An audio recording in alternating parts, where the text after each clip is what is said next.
O Falando Nisso Band está no ar. Até 2035, 51% terão obesidade ou sobrepeso. Os impactos da falta de ações coordenadas de combate à obesidade serão muito parecidos no Brasil e no mundo até 2035. O número de crianças obesas pode mais do que dobrar e o custo dos tratamentos médicos da obesidade e das doenças que ela causa podem representar 3% do PIB dos principais países do mundo.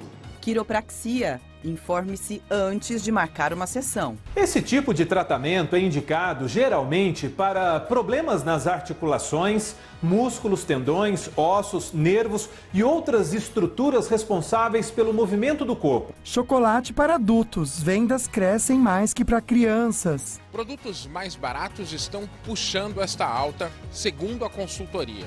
As barrinhas recheadas e os biscoitos com cobertura de chocolate são os que têm a maior procura. Novo recorde, Brasil tem 70 milhões e meio de inadimplentes. O número de brasileiros endividados não para de crescer. Só em fevereiro deste ano, a Serasa registrou mais 430 mil pessoas nesta situação. Já são mais de 70 milhões de nomes restritos no país. No topo do ranking das contas que deixaram de ser pagas está um vilão antigo: cartão de crédito. E no estúdio vamos conversar sobre o autismo, tratamento e diagnóstico. Hoje é dia 5 de abril. O Falando Nisso Band começou.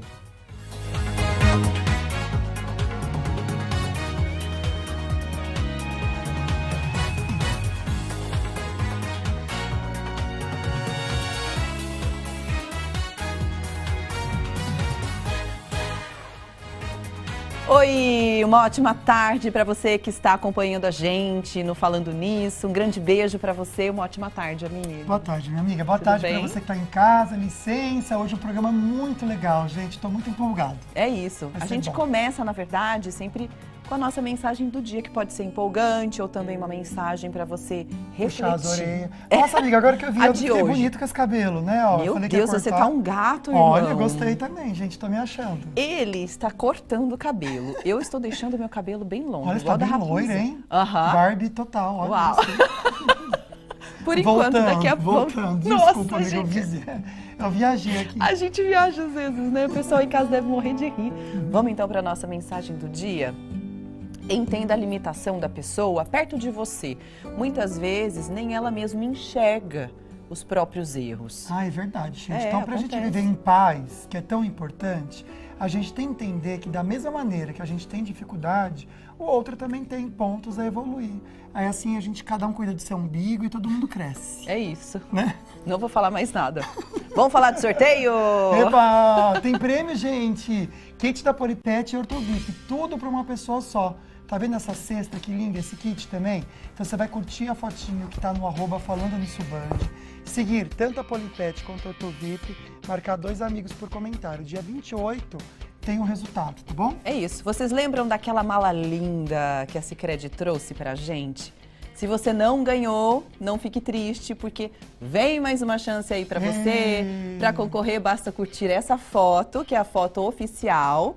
Tá lá no nosso Instagram, @Falando Nisso Band, seguir a Sicredi, marcar 2 amigos por comentário. Também agora, no dia 28 de abril, a gente já vai saber quem foi o ganhador. Ai, amigo, eu deveria ter dado um sorriso, né? Não, tá bonito. Tá bom, essa foto, tá singela, tá assim, tá, né? Lembrando que a Águida não vai junto com a mala, tá bom? Depende, né? Às vezes, dependendo Se for de pra quem uma ganha. viagem internacional. Depende de quem ganha a mala também, né? Depende de quem ganha. Fica a dica.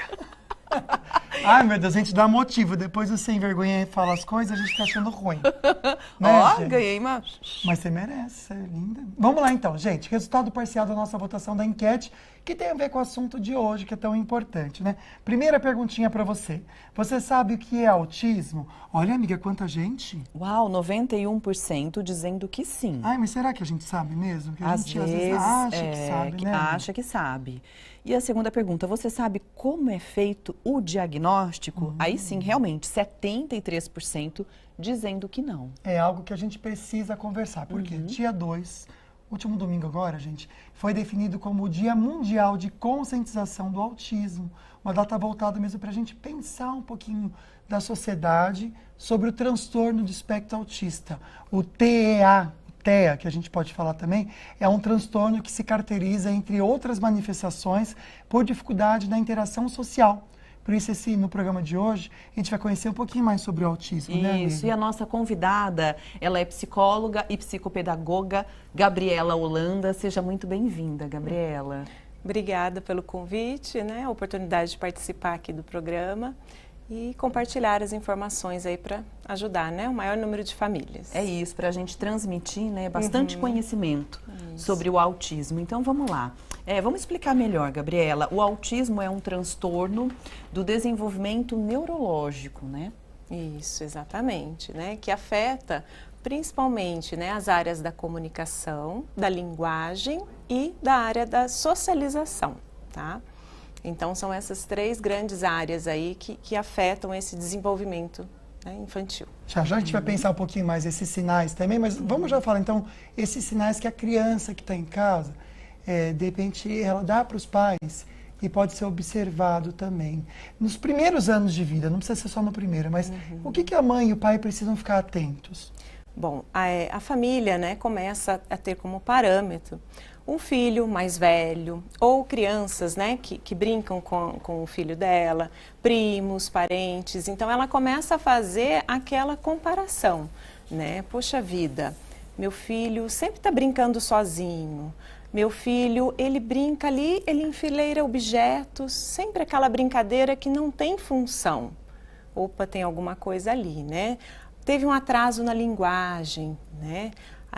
Prefere ficar isolado, não interagem quando as pessoas da família ou pessoas que ele não conhece chegam na casa, né, dos pais, a criança se afasta, fica no cantinho dela, né? Então, já são alguns sinais aí.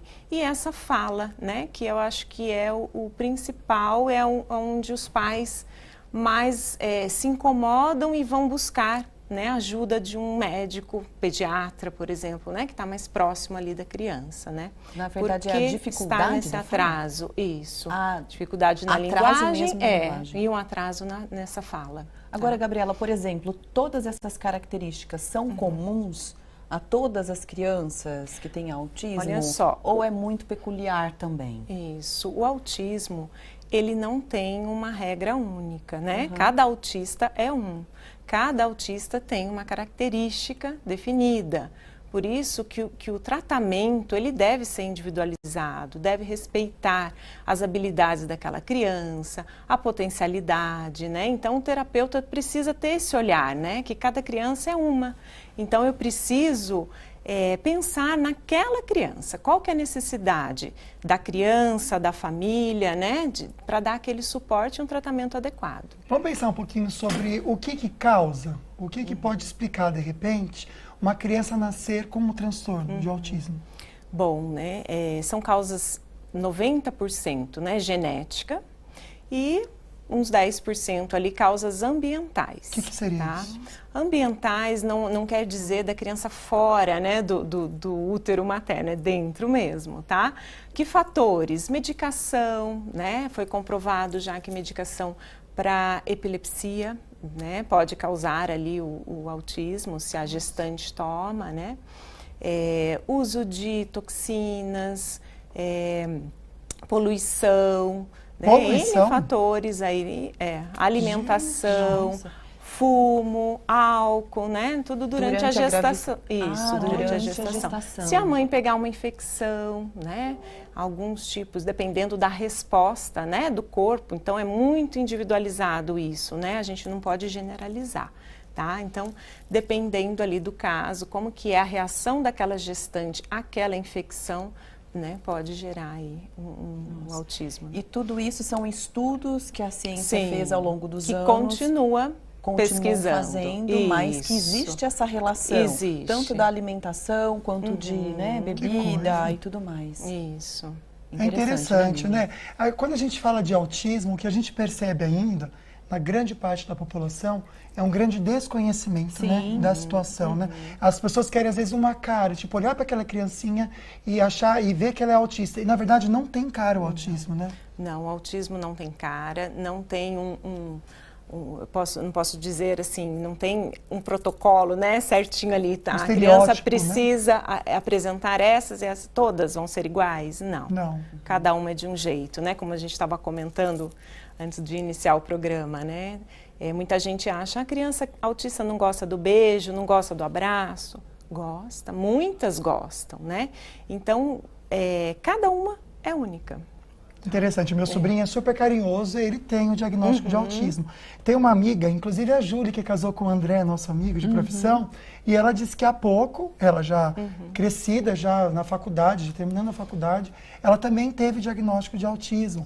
E ela já não gosta, ela não sente a vontade com abraço. Me abraçar. É por isso que é muito interessante. individual. Isso, precisa e eu fico respeitar, né? pensando nessa questão mesmo da disseminação da informação, de colocar aqui assuntos como autismo, que são tão pertinentes e importantes para todo mundo, porque depois a gente vai ver no próximo bloco, inclusive um dado falando que o número de diagnósticos aumentou. E eu acredito que muito se deve exatamente à informação, né, as pesquisas que estão mais evoluídas. Então depois a gente pode falar mais sobre isso, tá bom? Tá joia. Vamos falar de Perfeito. notícias, amiga? Vamos sim, bloco de notícias. A gente começa então o nosso bloco de notícias como um alerta para você, gente, para os hábitos do nosso dia a dia. É isso, até 2035, mais da metade da população mundial viverá com sobrepeso ou obesidade.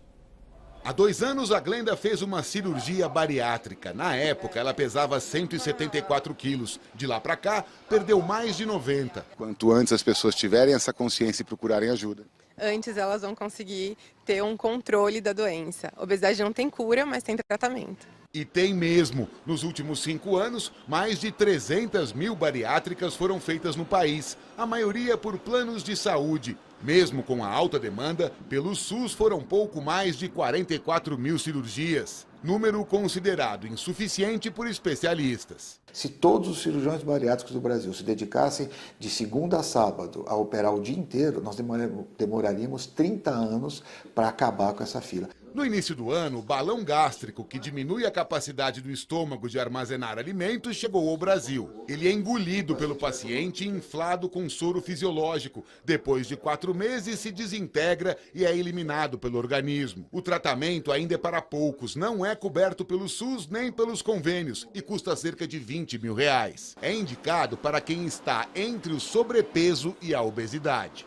Os impactos da falta de ações coordenadas de combate à obesidade serão muito parecidos no Brasil e no mundo até 2035. O número de crianças obesas pode mais do que dobrar e o custo dos tratamentos médicos da obesidade e das doenças que ela causa podem representar 3% do PIB dos principais países do mundo. O maior programa de saúde pública do Brasil e do mundo. Nós temos mais de 13 tipos de câncer, diabetes, hipertensão, e gordura no fígado, uma série de doenças onde nós estamos tratando sintoma. E a causa principal, a obesidade, ficou aqui.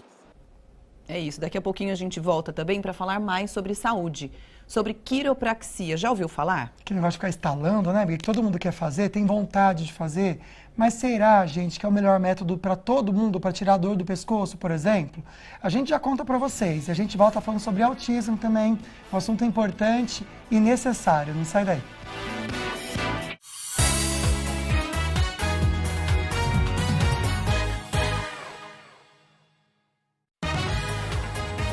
Falando. Estamos de volta e a gente está celebrando esse ano todo, gente, porque a Fundação Vale Paraibana de Ensino está completando 60 anos de fundação. São 6 décadas de experiência na área educacional. E para comemorar, então, a gente está apresentando para você de casa vários diferenciais da instituição. É isso, hoje a gente vai falar sobre os 31 anos da Universidade do Vale do Paraíba, com hoje o professor doutor Milton Bertrame Júnior, reitor, inclusive, da Univap. Seja sempre muito bem-vindo. Obrigado. Prazer estar aqui com vocês. Prazer é todo nosso. Vamos falar um pouquinho sobre a questão dos estágios, né? Como a Fundação faz esse intercâmbio dos estudantes com os estágios, que são extremamente necessários, né? Sim, é um dos pontos mais fortes da nossa instituição. Os nossos alunos, eles têm os pontos de estágio muito bem definidos internamente e com parcerias com instituições renomadas, né? E com instituições que realmente vão produzir o conhecimento final que o aluno tanto precisa. Eu fiz o meu estágio dentro da Univap, na TV Univap. Eu já comentei aqui, eu tenho muito orgulho, Porque até dei um depoimento que está no site da Univap, para quem quiser assistir também, a gente vai passando aqui para vocês os sites, mas eu achei legal porque quando eu saí para o mercado de trabalho, eu já estava preparado. Eu não tive nada que o mercado me exigiu que eu já não sabia, amiga. Então, isso foi para mim incrível e é muito legal. A gente pode comentar também com o reitor sobre esses projetos também pedagógicos e a reformulação que eu sei que está tendo nos cursos, que é tão necessário, porque o mundo vai se transformando e a faculdade e a universidade também, né? Sim, é bem isso da forma que você falou. Quando a gente fala de reformulação, nós não estamos dizendo que o que passou não é bom. Sim. A gente tem que se adaptar às novas questões. A gente não pode esquecer que o aluno que entra hoje para estudar, ele vai desempenhar a sua atividade daqui 4, 5 anos. É como se a gente tivesse que ter uma bola de cristal agora para pensar no que vai acontecer. E com esse dinamismo mundial, que a gente chama de globalização, das informações, tudo muito rápido, tudo acontecendo com transformações muito rápidas, a instituição tem que se precaver com isso. Ela tem que trabalhar nessas questões. Então, o que nós fizemos? Nós fizemos uma readaptação dos nossos projetos pedagógicos, que começou há 1 ano e meio atrás e que nós estamos implantando neste ano. Então, estão todos reformulados com perspectivas exatamente do profissional daqui 4, 5 anos. Isso não implica que o nosso profissional que está saindo agora não seja bom. Sim, sim. Ele é sim. Claro. E para dar atenção a esse profissional que está saindo agora, eu volto na pergunta anterior, questão de estágios, que nós instituímos agora uma central de estágios e carreiras na Univap. Olha... que agora é oficialmente. Então, nós temos um centro onde a gente agrupa todas as demandas necessárias, nós trabalhamos o nosso aluno na questão de realmente como que é o comportamento dele no estágio, o que se espera dele, porque senão ele fica um pouco perdido com as questões teóricas e práticas institucionais e esquece o que é de realmente o que acontece fora. Ou seja, há um acompanhamento mesmo desse aluno, né, durante todo o processo de estágio. Isso mesmo. E que servirá para o nosso aluno hoje e também para o egresso.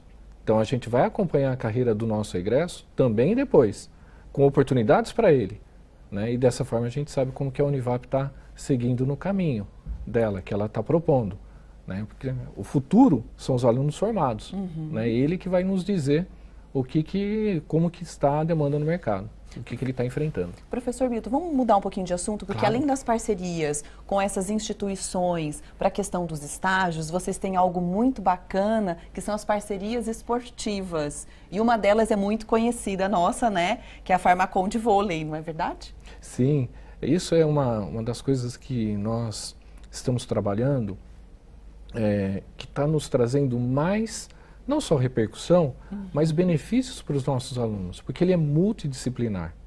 Então, junto com o time de vôlei, da Farmacon de vôlei, que eles treinam lá dentro, nós temos todo o suporte das nossas estruturas para eles. Em consequência disso, nós temos os alunos de diversos setores, da fisioterapia, da educação física, da psicologia.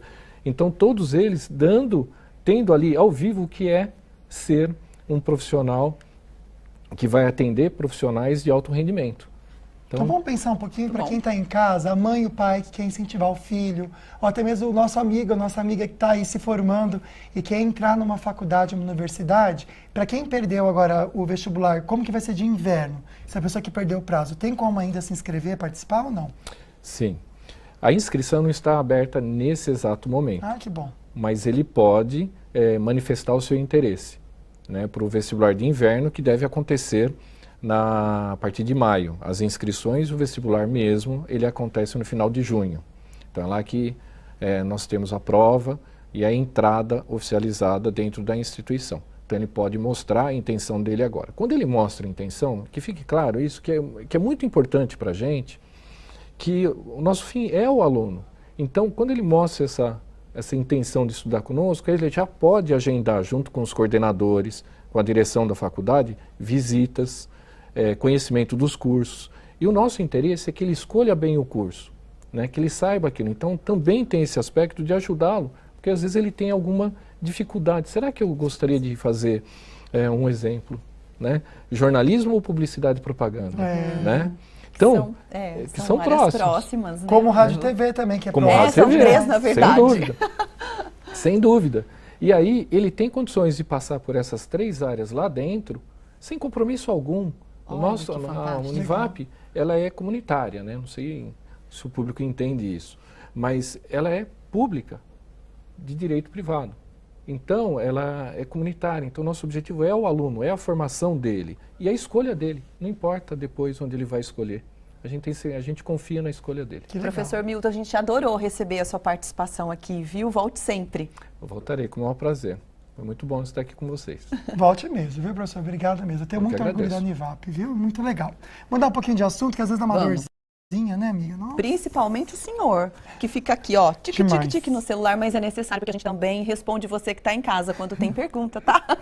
Olha, como se livrar, de repente, de uma dor no pescoço? Tem gente que gosta de estar lá, vira para cá, vira para lá, faz um alongamento, né? Pois é, gente. O repórter Márcio Campos, ele foi a campo saber se a técnica da quiropraxia realmente é o melhor jeito. Será? Esta é a 7ª sessão do Richam. Nunca tinha passado por um quiroprata. Um mês depois, sente a diferença. Fazendo o tratamento, eu senti bem um alívio, né, na dor.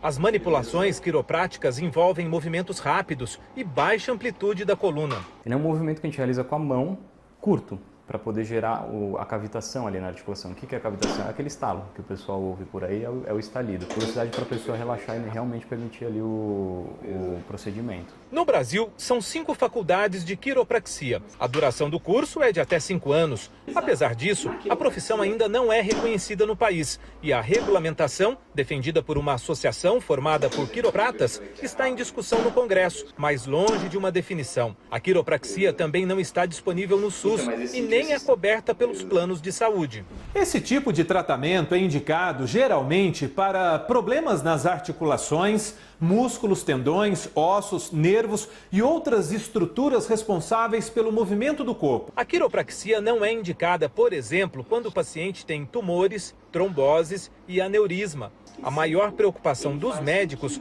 é em relação ao rompimento dos vasos que levam sangue do coração para o cérebro. O rompimento deles pode provocar um derrame e até a morte. Os sintomas mais comuns são dores de cabeça, tonturas e vertigens, fraqueza, dormência ou paralisia de um lado do corpo. Certificar se aquele profissional ele tem uma formação em bacharelado de quiropraxia. Dessa forma, é uma chance maior de você ser atendido por um quiropraxista que foi educado, que foi capacitado dentro das diretrizes internacionais. Sempre com muito cuidado, né? A gente estava comentando que faz um barulho, né, amiga? No início assusta, depois a gente vai se acostumando. Tem que ir alguém que você confie mesmo, com certeza. Olha, de acordo com a Organização Pan-Americana de Saúde, 1 em cada 160 crianças possui o TEA, né, que é o transtorno do espectro autista. Ainda de acordo com a organização também, tem-se observado um aumento de casos no mundo, amiga. É isso, que pode ser explicado exatamente pelo que a gente falou, né, no bloco anterior, por causa da conscientização sobre o tema. A nossa convidada de hoje é a psicóloga e psicopedagoga Gabriela Holanda. E agora a gente vai conversar com a Gabriela sobre a questão do autismo e dos graus, porque isso existe, né? São vários graus do autismo, Gabriela? Isso, né? São 3, divididos em 3 níveis de suporte, né? Tem o nível 1, que a criança necessita de pouco suporte, né? Ela é uma criança mais autônoma, não que ela não tenha as dificuldades dela, porque tem também. Tem o nível 2, uma necessidade um pouco maior de suporte, e o nível 3, que é considerado, né, o severo, mais grave ali de todos. Vamos pensar um pouquinho no diagnóstico, porque muitas vezes a gente tem aquela coisa da mãe não conseguir um contato visual com a criança, e tem... Então, vamos pensar, a gente já falou um pouquinho dos sinais, né? Ou a criança mais isolada, mas como que é feito o diagnóstico? Porque isso só em si não é um diagnóstico. Não. Tem todo um processo, né? Isso. O diagnóstico é feito por um médico, neurologista, tá? Ele é fechado, a equipe multidisciplinar, ela colabora para o diagnóstico, mas ele tem que ser fechado por um médico, tá? O que seria essa equipe, só para a gente entender? A equipe fono, TO, psicólogos, né? Todos que acompanham uma criança e que desconfia de um sinal e encaminha para o médico, né? Avaliar. Então, é usado o DSM-5, né? Um critério um pouco mais rigoroso, e talvez por isso, né, esse grande aumento, né, na segunda CDC, agora em março, né, foi divulgada uma nova pesquisa da prevalência de autismo nos Estados Unidos, está para 1 a cada 36. Olha tá? só, Então, gente. esse número aumentou bastante. Aumentou muito. Mas não é por conta, né? Muita gente fala da epidemia de autismo, não é isso, tá?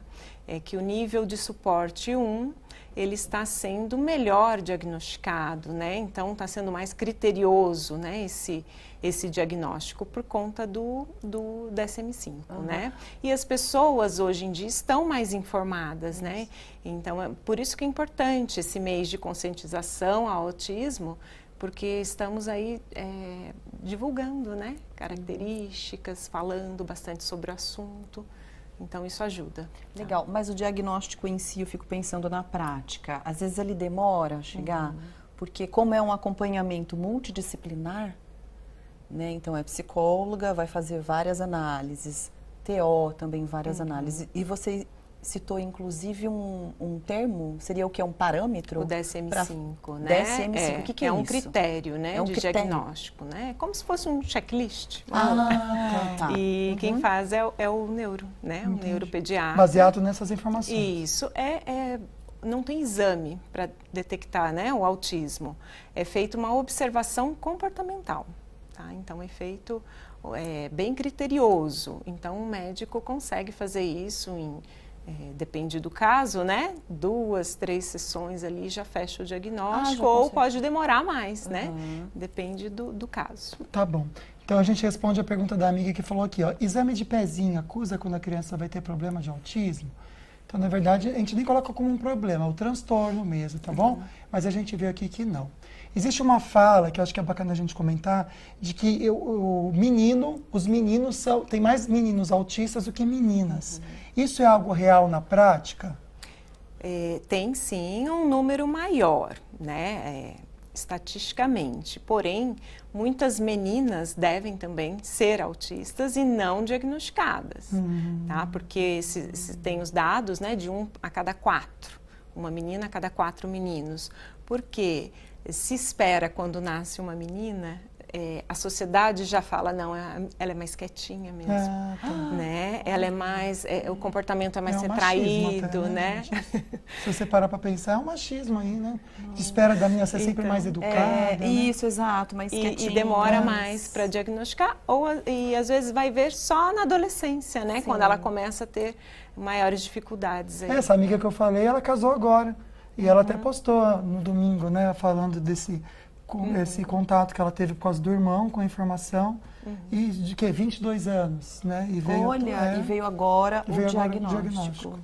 Exatamente. A gente vai dar uma paradinha no nosso assunto que está super enriquecedor para falar sobre as notícias regionais. O Douglas Cruz, agora sim já está na tela para conversar com a gente. Ele acabou de apresentar o Jornal do Meio-Dia pela Band Vale FM e vai contar para a gente um desses destaques. E aí, Douglas, boa tarde.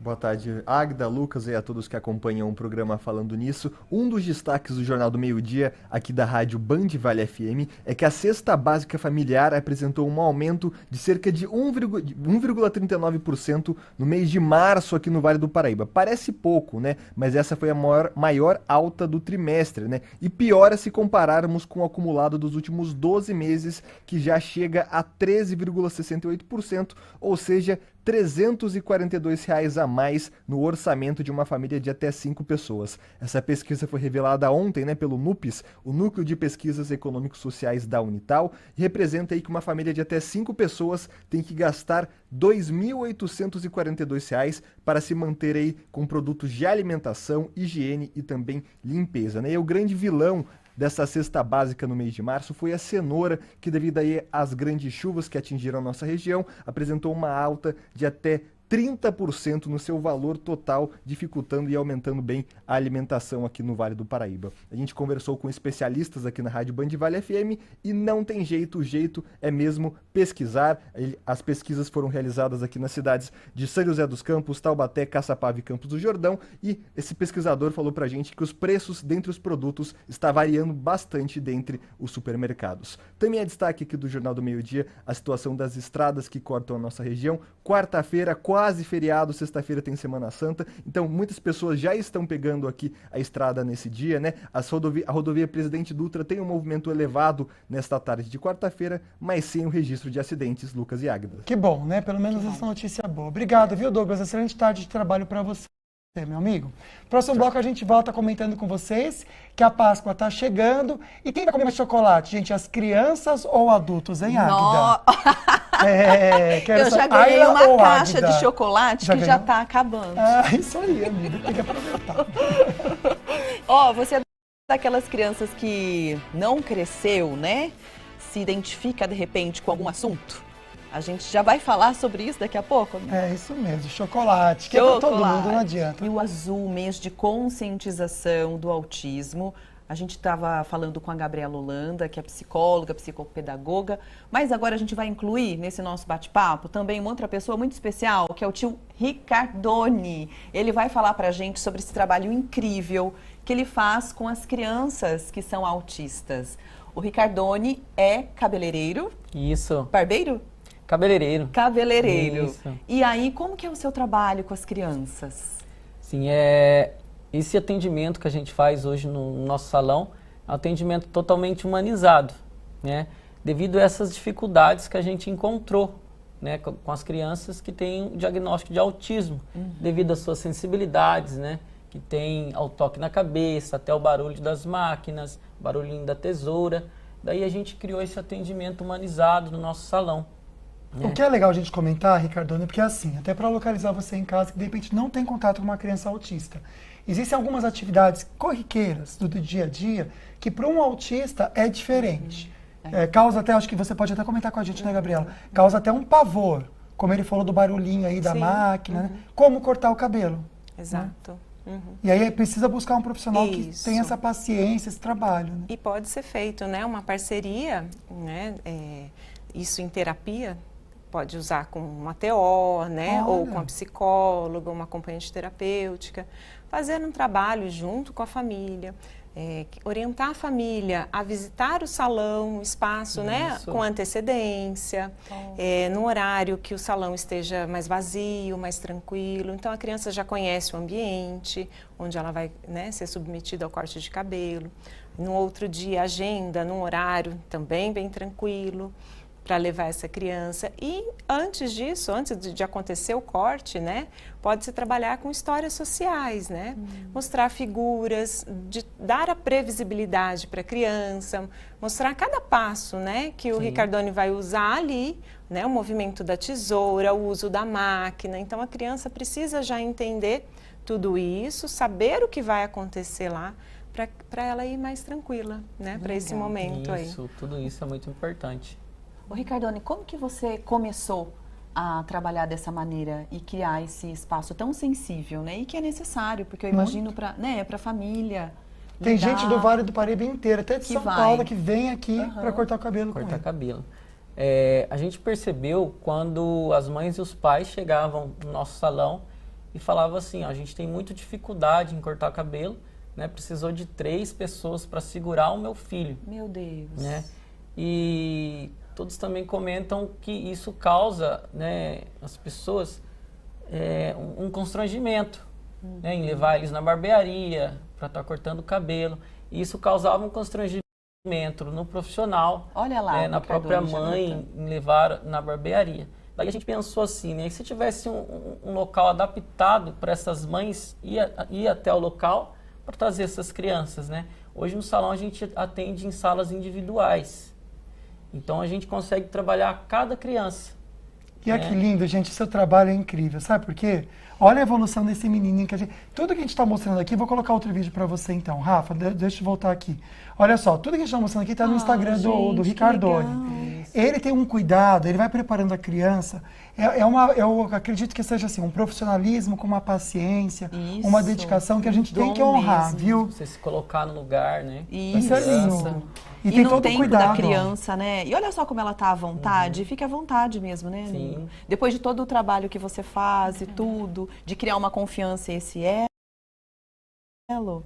Olha que lindo. E a criança fica livre, entendeu? A intenção do Ricardoni é essa, deixa a criança distrair. É um atendimento humanizado mesmo, né, gente? Eu acho que, por isso que a gente aproveita esse mês de conscientização né, e falar que é possível mudar esse tipo de atendimento, que é possível fazer um atendimento humanizado, né, que não tem necessidade de estar segurando para cortar cabelo. Né? Não estou dizendo que é fácil. Eu estou vendo aqui no vídeo você atrás mas deles. Mas existe um método mais humanizado para essas crianças. E é isso que eu quero levar para mais pessoas, né?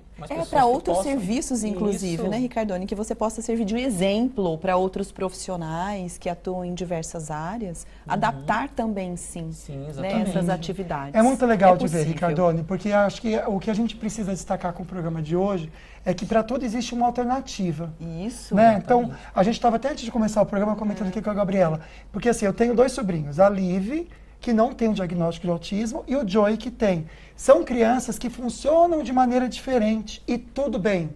O que a gente precisa fazer é o seguinte, ver como o Joey quer, ou como a Liv, estou usando o meu exemplo para você em casa também entender, como eles funcionam para cada coisa e respeitar essa individualidade. Que isso é lindo, né? Mas e eu acho que é isso que você faz também quando você vai cortar o cabelinho ali de cada criancinha, né? Isso, exato. A gente observa, né, as dificuldades de cada criança e tenta se adaptar a eles. Eu acho que isso é provar respeito, né? Respeito à criança. E também, voltando ao assunto que vocês perguntaram, a procura, né? Várias mães chegam ao meu salão, às vezes, falando assim que não aguenta mais, né? Porque isso, segurar o cabelo, gente, segurar para cortar o cabelo gera um estresse, né? Um estresse emocional não só para a criança, mas para a família toda. Verdade. Né? Causa um estresse para os pais, para as mães. Ninguém se sente bem fazendo isso. Aliás, a gente até pode colocar uma pergunta, por exemplo, como os pais em casa podem estimular as crianças que têm autismo, exatamente para que quando sair tenha talvez um comportamento um pouco menos estressante para ela, inclusive. É possível fazer isso dentro de casa? É possível, né? É possível, assim como na terapia, né? O que o pai pode fazer? Dar sempre uma previsibilidade. Onde ele vai, estabelecer uma rotina, né? A criança precisa estar ciente do que vai acontecer agora, para onde eu vou, como que é lá, né? Nesse ambiente, eu vou ao mercado, o que nós vamos comprar? Dá a lista de compra ali para a criança, se for um pouquinho mais velha, né? Então, olha, quando acabarem esses itens, nós vamos para a fila do caixa, vamos pagar, empacotar e volta para casa. Então, tudo isso vai trazendo uma tranquilidade maior, né? Então, a família, ela precisa ser bem parceira, né, dos terapeutas. Perfeito. Olha, eu vou deixar aqui novamente o arroba do tio Ricardone para vocês. Tá aqui, ó, tio Ricardone. Eu acho que fica como uma prestação de serviço também para você que é mãe e pai de uma criança autista, que tem essa dificuldade no corte de cabelo. É um profissional que a gente admira muito e parabeniza. Parabéns, meu querido. Obrigado pelo convite, né, por estar aqui dando espaço para a gente, para falar sobre esse trabalho, né? É muito importante as pessoas saberem disso, né, que tem essa opção, que é totalmente humanizada. Que dá certo, gente. Isso que é legal, né? Obrigado mesmo, viu? Bom, vou conversar com a Amanda agora, Souza, pra gente depois continuar a nossa conversa. Ela vai falar pra gente se chove hoje ou não, se o tempo vai mudar ou não. Boa tarde, Amanda. Olá, muito boa tarde, Lucas. Boa tarde, Águida, e a todos que nos acompanham através do Falando Nisso. A imagem de satélite mostra o avanço de uma frente fria pelo sul do Brasil e esse sistema frontal vai chegar ao estado de São Paulo justamente na sexta-feira de feriado e vai provocar mudanças bruscas no tempo. Mas até lá, apenas pancadas isoladas são esperadas na região durante esta quarta-feira. Pode chover desde a Serra da Mantiqueira, passando pelo Vale do Paraíba, até chegar ao litoral norte de São Paulo. Mas, de modo geral, não são esperados grandes volumes nesta quarta-feira, por enquanto, nenhuma grande preocupação. Aliás, a temperatura vai subindo, mesmo que de forma gradual. Máxima hoje de 26 graus em Cunha, 28 em Jacareí, 27 em Ilhabela. Durante esta quarta-feira, a temperatura também deve chegar aos 27 graus em Lavrinhas e em Caraguá. Em Santo Antônio do Pinhal, não esquenta tanto, máxima de 24 graus hoje, com condição de chuvas bem isoladas. Já no litoral norte de São Paulo, uma preocupação com a agitação marítima. As As ondas podem chegar a 2 metros de altura, o mar fica bastante agitado, atenção com as embarcações, ventos em torno dos 25 km por hora. Em São José dos Campos, durante esta quarta-feira, uma chuva bem isolada. A temperatura vai subindo, deve chegar aos 28 graus. Amanhã, quinta-feira, também chove de forma bem rápida, sem grandes volumes, temperatura ainda elevada. Na sexta-feira, com a chegada da frente fria, mudanças bruscas no tempo. O céu fica mais nublado, pode chover a qualquer momento do dia, e a temperatura já não deve passar aí da casa dos 26 graus. Obrigada, Amanda. Bom, chocolate para muitos é sinônimo de Páscoa ou vice-versa, né? Mas quem come mais chocolate nessa época do ano, gente? Adultos ou crianças? Bora ver? A Rosângela veio comprar chocolates para a Páscoa. E não são só as crianças da família que vão ganhar presente do coelhinho. Todo mundo gosta de chocolate, né? Um presentinho sempre vai bem. O chocolate tem espaço garantido na dieta dos brasileiros o ano todo. Uma pesquisa feita por uma consultoria mostrou que as vendas cresceram quase 5% no ano passado. Nessa loja, os chocolates maiores para dividir têm venda garantida. Reúnem toda a família, então eles colocam um ovo maior, divide. Produtos mais baratos estão puxando esta alta, segundo a consultoria. As barrinhas recheadas e os biscoitos com cobertura de chocolate são os que têm a maior procura. As grandes indústrias entenderam esse movimento e começam a trazer para o mercado novos lançamentos de sabores, de produtos e a distribuir melhor esses produtos no ponto de venda para que o brasileiro tenha acesso, né, a produtos de um menor desembolso para ele continuar crescendo a categoria. Ovinhos de chocolate voltados para o público infantil tiveram queda. No caso da Laura, o pedido para o coelhinho é outro. Uma pula-corda. Chocolate não? Não.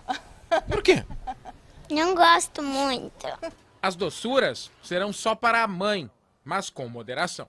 Pouquinho, porque eu não devo comer muito chocolate, né? A gente está se divertindo aqui, viu, gente? Que realmente a criançada quer o brinquedinho, a gente quer o chocolate. Cadê a Lana, que ama chocolate? Lana Moraes, vai atualizar pra gente hoje. Olha, vou te falar, minha amiga, tô chocado como essa situação não resolve nunca, só vai piorando. Boa tarde. Boa tarde. A gente, quando comentou sobre essa notícia, falou que ia ter um desdobramento e que muitos capítulos viriam pela frente. Pois é. A separação da Shakira com o Piqué tem mais um capítulo, essa novela então. E esse novo capítulo tem até acusação de xenofobia. Uma entrevista em podcast, o ex-jogador Piqué reclamou do assédio dos fãs da Shakira nas redes sociais depois da suposta traição dele. Ele disse que os seguidores latino-americanos fazem comentários pesados, mas que ele não se importa porque esses fãs, abre aspas, não têm vida, fecha aspas. Por isso os trata como robôs. E a fala do Piqué foi interpretada como xenofobia por alguns seguidores da cantora colombiana. A Shakira usou as redes sociais para responder e disse que se sente orgulhosa de ser latino-americana. E essa semana, então, a Shakira deixou Barcelona definitivamente para viver em Miami com os filhos Mila, de 10 anos, e a Sasha, de 8. E em breve teremos novos capítulos dessa novela, hein, Lucas? Ai, não acaba, esse é só gente. É isso, amigo. Ficar um São provocando famosos. o outro, né? Infelizmente, eu acho que quem sai prejudicado, eu acho que na verdade a mídia não conta muito sobre os filhos da Shakira, né, Lana? Tem alguma notícia? Não temos notícias, mas com certeza. Mas com certeza, nossa, tem que ter um pouquinho. Mas né, eu sou de time Shakira, tá? Nessa história. Não, com certeza, eu também, sou time amigo. Shakira também. Lana, bem muito imparcial, obrigada, né, viu?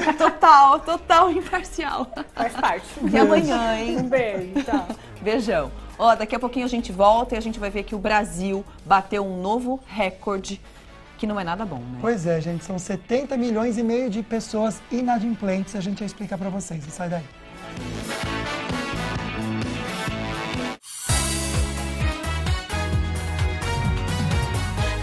Na questão também do aprendizado. Então, é importante que as escolas se preparem para receber esse aluno, conversem com família, conversem com os terapeutas, né? Essa relação família, terapeutas e escola é muito importante, tá? Nós caminhamos sempre juntos. Tá bom, daqui a pouquinho então a gente fala mais, a gente vai entrar com mito ou verdade sobre a questão do autismo, porque agora a gente vai falar sobre o bolso do brasileiro. Pois é, gente, olha só, o atraso do pagamento de contas bateu um novo recorde, como mostra o repórter Juliano Dipp. Com 5 cartões de crédito, a Alessandra perdeu o controle dos gastos. A facilidade em aumentar o limite dos cartões através de um simples toque no celular contribuiu para o endividamento. Comecei a me embananar no ano passado, em que eu pedi demissão para poder investir na minha empresa. Eu tinha um pouco de dinheiro guardado, consegui ir pagando, mas chegou um momento que eu já não consegui mais. Para sair do aperto, Alessandra renegociou dívida por dívida. O número de brasileiros endividados não para de crescer. Só em fevereiro deste ano, a Serasa registrou mais 430 mil pessoas nesta situação. Já são mais de 70 milhões de nomes restritos no país. No topo do ranking das contas que deixaram de ser pagas está um vilão antigo: cartão de crédito. Está cada vez mais fácil usar o cartão para pagar até valores pequenos, um cafezinho, por exemplo. O problema é que a conta só chega no mês seguinte. Tempo de sobra para esquecer dos gastos e deixar a fatura explodir.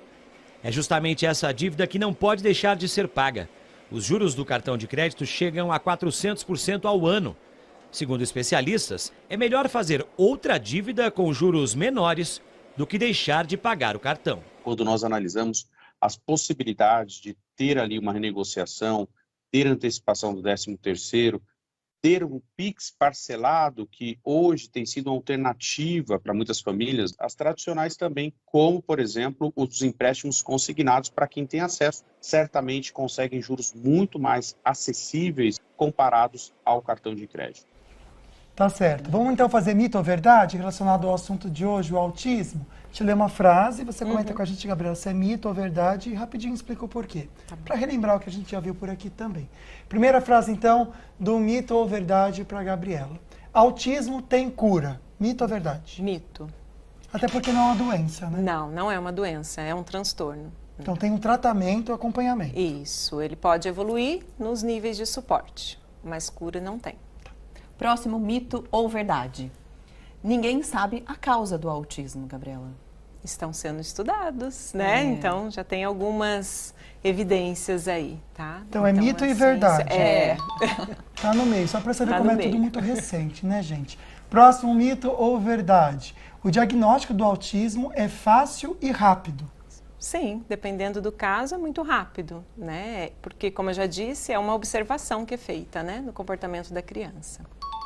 Verdade. Então vamos no próximo mito ou verdade.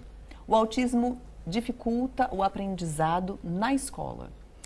Dificulta, porque eu posso ter um autista com altas habilidades, porém ele tem outras dificuldades, né? Então precisa ter esse olhar individualizado, tá?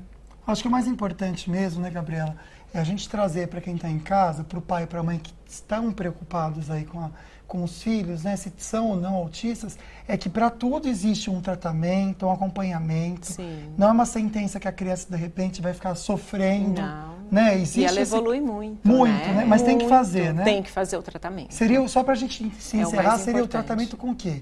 É TO? O que seria? TO, fono, psicólogo, psicopedagogo, nutricionista, acompanhantes terapêuticos, né? Então, todo mundo trabalhando em prol, né? Psicomotricista, trabalhando em prol daquela criança, daquelas necessidades, habilidades que precisam ser desenvolvidas. Então, a criança vai longe. Quando é feito um que bom a gente trabalho. acabou não falando sobre a questão das habilidades que ela tem, características tão ímpares, não é verdade? Sim. Que os autistas têm. Isso é muito bonito precisamos também de observar. focar nas habilidades e não nas dificuldades. Olha, legal isso.